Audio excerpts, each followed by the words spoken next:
All right, so it's been a few weeks since we got the 1948 Massey Harris out of the storage shed next door and running around the property using it for some odds and ends tasks to see how well it was going to work for us and make sure it's something we wanted to keep around before we put too much effort and money into it. Well, we've got to that point where it's been kicking butt, but the weather is getting real cold out and that's making it run pretty rough. It was running a little rough in the beginning, but more or less just some popping and cackling. You can tell it's not getting good fuel flow and the carburetor is not working great. You really got to fiddle with the choke a lot to get it to run right at all. So we're going to go ahead and pop off this old carburetor, give it a quick little cleanup, go through a few other things and see if we can't get it running a bit better. Air inlet hose disconnected. At least I like to get the hose clamp off, and I'll probably pop it off after I get the carburetor itself disconnected from the manifold. Okay.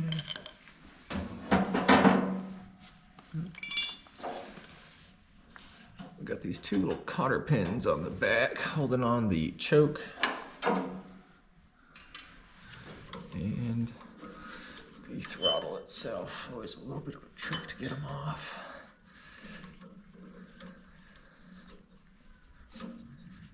Figure out which way it's pointing. Have to wait till we get the carburetor loosened up enough.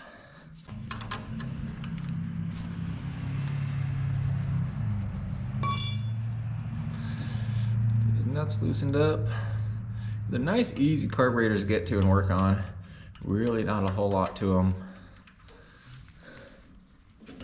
But they can definitely get gunked up and be a little finicky, especially with the weather change.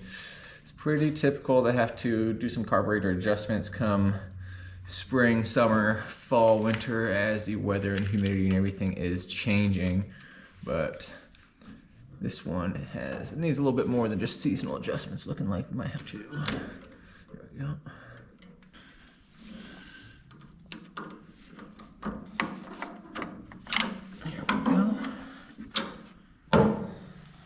Carburetor's off, just like that. So there really is not a whole lot to these old single barrel carburetors. I mean, this goes for your old cars that get these single barrels, for your Rochesters and stuff like that, all the way to these tractors. This one's off our Massey Ferguson TO20, but it's pretty much exactly the same carburetor except for a few minor differences, jetting wise and stuff, that you're gonna find on all your Ford 8N, 2N, 9Ns, and such like that. Pretty much the same carburetor on the TO30s, TO35, and moving upward from there. A lot of tractors use this same style single barrel carburetor. So we're gonna take a little dive into it, see what we can't clean out of it, see if we can't find anything that we might suspect might have been slowing or changing our fuel flow and keeping it from operating how we want. So a lot of these old carburetors are gonna find a tag similar to this one right here. They usually try and put it on the front, but it's usually gonna be hanging on one of these 4 securement screws going around the top. And it's gonna have some ID numbers on here, so whenever you're trying to get a carburetor rebuild kit, these are the ID numbers you're gonna go off of.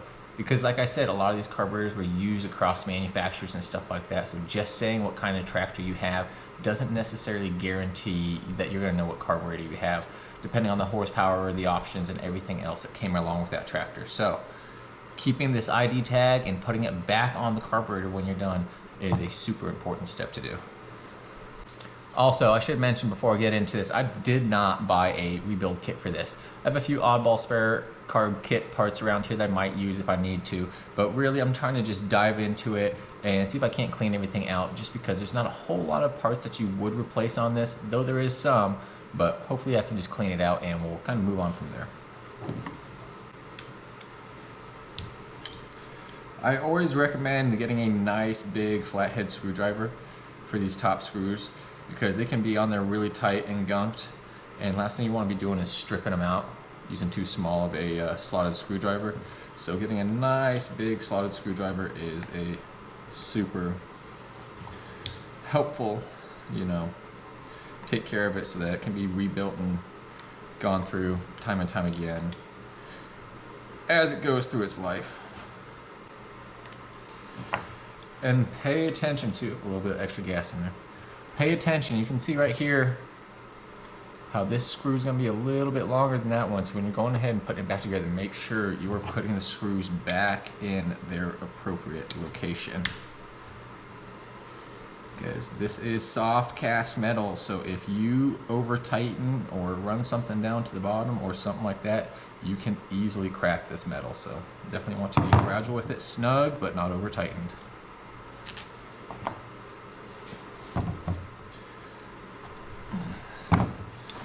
Tops are always stuck to the bowl after they've been sitting on there for a while.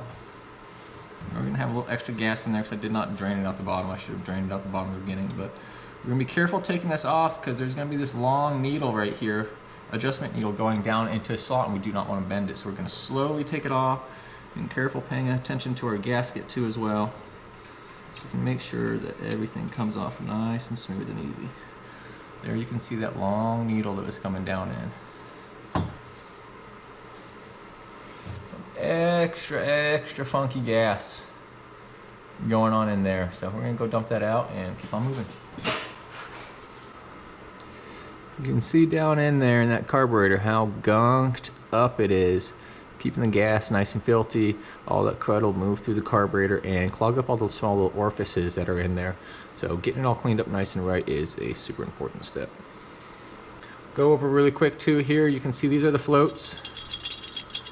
And this is that adjustment needle I was talking about. As it adjusts up and down, it fits into a tapered space that adjusts the fuel flow back into the bowl. These single barrel carburetors are super simple again. As we take this apart, there's this little slide pin right here. Ooh, it's nice and stuck.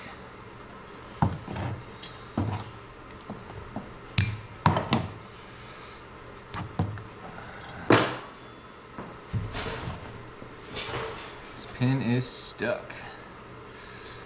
Now it's definitely been a while since this carburetor has been gone through.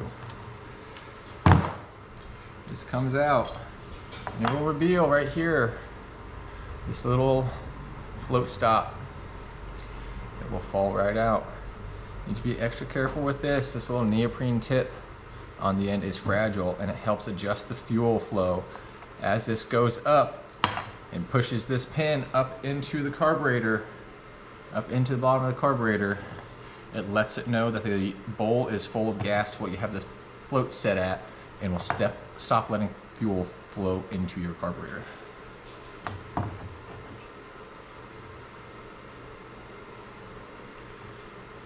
Extra gentle so we can try and reuse this gasket. Do not have a spare gasket. Use this razor blade to try and gently lift our gasket.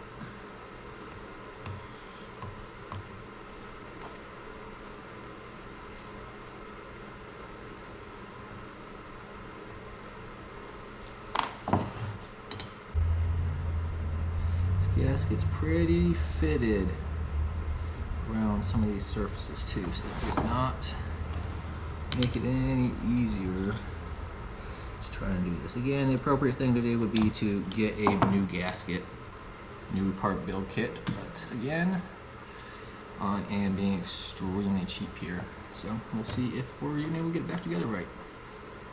Did lose a little bit of a chunk there, but I'm not too worried about it.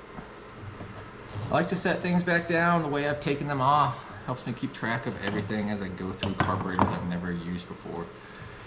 A lot of things too, when it comes to something like this screw, when I'm going to go ahead and take it out, I'm going to screw it in all the way, counting how many turns I put it in.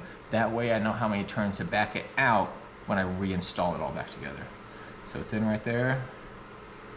1 full turn, 2 full turns, 3, 4, 5, 6, 7, 8. 8 in. Now that's just going to be a starting point because we're going to have to fully retune it after we get everything cleaned out. You can see too as I take that little needle out, it is already a little bit bent from somebody else getting in here and fiddling around some. So if we can't get it to really idle in better and run better, that needle might need to be replaced to get flow back to the way it should be. And here you can see where your fuel jet is right there as well. We'll try and take that out. Sometimes I can't get it out. And then in here, we're also going to have a screen once we back this out. A lot of times you'll find a little screen in there. Not on this one, that's all right. But a lot of times in there, you'll get some debris clogging up, preventing good fuel flow. So we're gonna go ahead and take all these pieces, go hose them all out, get inside all these little flowing orifices really well, get everything cleaned up nice and right. All right, got it all sprayed down clean, using some carbon choke clean. I like to give the outside a nice little quickie spray down as well, so that there's no more grime on it. Be careful putting all these brass fittings and everything back together. Brass, very soft metal. Along again, like I said, this is a very soft base metal that we're putting everything into, so you need to be careful to not strip things, not damage your slots and everything, and make sure everything stays in nice, good nick condition. Checked over my gasket too. Everything looks like it should fit on there. No problemo. But always gotta make sure you put this gasket back on before you go and start putting all your floats and everything back together. Make sure this silicone neoprene tip goes in there.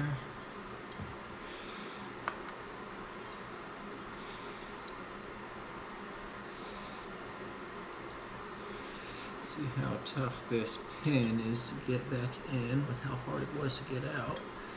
Could be a little bit of a trick. Not too bad. Oh, spoke too soon.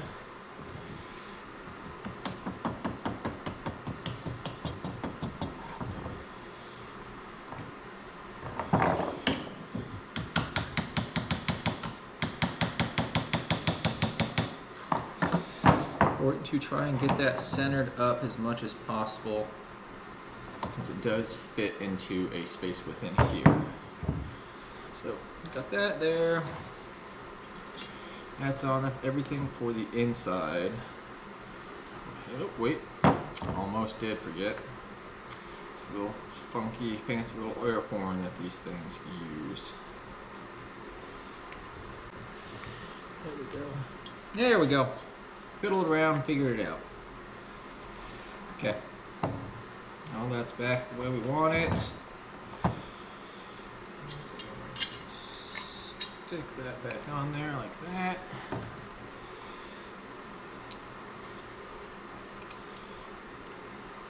And putting the top back on, loosely put on all four corners before you start tightening them down. Otherwise, we'll be fighting it like there's no tomorrow. Again, like I spoke, the tab. Make sure we get this tab with the ID number information back on it. And then the long screw goes in the long stud spot. We'll go ahead and finish getting this all buttoned back up together, and then we'll get back over to the tractor, stab it back on, and go from there. Alright, head back over here. Putting this thing back on. Now, I remember how much of a pain it was trying to get this trick cotter pin out the first time, so I'll go ahead and make sure I put it in first before I put it all back together. Take that as a little bit of foreshadowing and maybe save myself a fight in the end. There we go. Try and fit it on this air hose too before we get it all the way bolted up. Make sure we put our gasket on.